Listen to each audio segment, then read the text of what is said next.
What's going on YouTube? It's Banu from Android.com. I just got back from Google I/O Extended Sri Lanka, and today at Google I/O, Google unveiled the latest version of Android, that's Android M. Along with the unveiling, Google also released the developer preview for the Nexus devices, that's the Nexus 6, Nexus 9 and the Nexus 5. So I downloaded the factory image of the latest version of Android and I flashed it onto my Nexus 5. So I thought of giving you guys my initial impressions of the first developer preview of Android M. So let's dive on into the video and see what Google has to offer with Android M.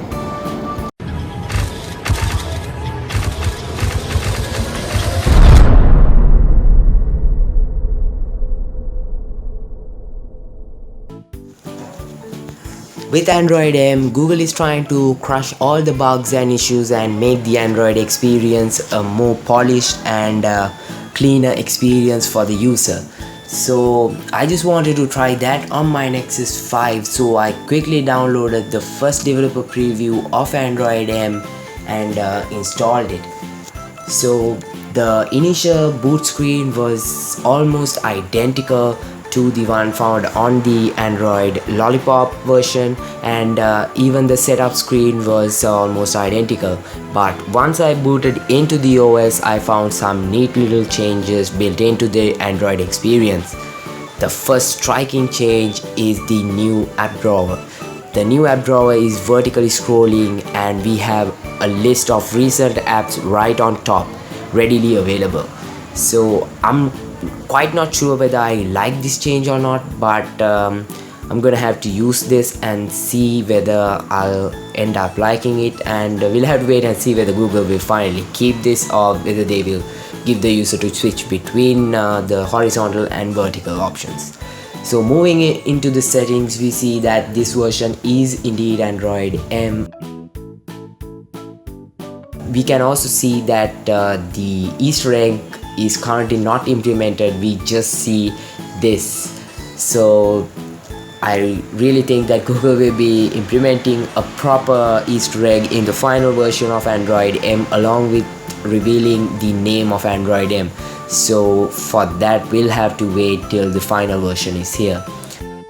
Moving into the developer options, we can find two new interesting changes. The first one is to change the theme color from light to dark, and the other is called the System UI Tuner, and this will allow the user to change the notification quick settings easily. So moving into the home screen settings, we can see that even the widget drawer is now scrolling vertically. One of the most important changes coming to Android M is app permissions.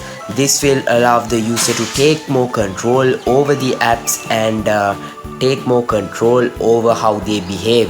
So basically, if some app wants to use say your microphone for example, you can allow it or deny it, and this way the user has more control, and the user will be prompted to do this only the first time they try to use that feature on that app. So afterwards you can go to the settings into the apps and then change it from there. One of the most interesting changes Google made to Google Now is Now on Tap. Now on Tap basically searches your screen for the information that's there and gives you cards based on that. So if there's something regarding a reminder, it will easily allow you to set a reminder from there, and also book restaurants or check out movies or actors directly. So that's pretty cool, but this feature is currently not available in the first developer preview, but I'm pretty sure it will make it to the final build, so we'll talk more about that when the final build is here. There are some useful changes all over the place, starting from the lock screen to the volume panel of this first developer preview of Android M. and it's been great, and it feels awesome to try out these new changes on my Nexus 5. So if you guys have a Nexus 5, you can go ahead and install this onto your device and experience it for yourself, and for you to get more details about the changes that are in Android M, and for you to get a better understanding about the other changes that are coming to Android M, and the other services and features Google unveiled at Google I/O this year. Feel free to check out androidollar.com, where I have done in-depth articles on most of the changes. Well, that's pretty much it when it comes to the features of the first developer preview of Android M. So hope you guys found this video helpful. If you did, feel free to smack that like button and hit the subscribe button down below, and share this video with your friends who are concerned about what's new in Android M, and stay tuned to androidollar.com for all the latest from the tech world. So until I see you guys in my next video, this is Banu signing out.